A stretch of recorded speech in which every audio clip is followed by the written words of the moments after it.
Hello everyone. If you are eager to add Goob, the energetic and friendly toon, to your roster, this guide will walk you through the steps to unlock him.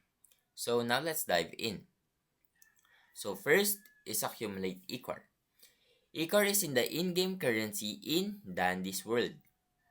You can earn Ichor by completing various in-game activities.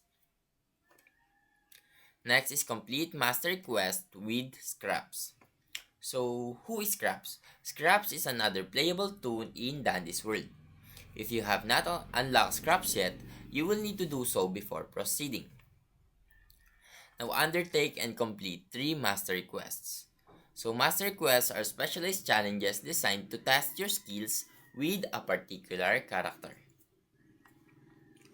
Now, access the toon selection menu. Navigate to the main menu of Dandy's world. Select the toons or characters option to view your available locked toons.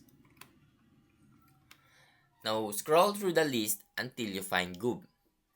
If you've met the requirements, which is 1750 Ecor and completion of 3 master quests with scraps, the option to unlock Goob will be available. Now confirm your selection and Goob will be added to your roster of playable characters. Congratulations! By following these steps, you have successfully unlocked Goob in Dandy's world. Now enjoy utilizing his unique abilities and have fun exploring the game with your new toon. Now if you found this video helpful, please leave a like and subscribe.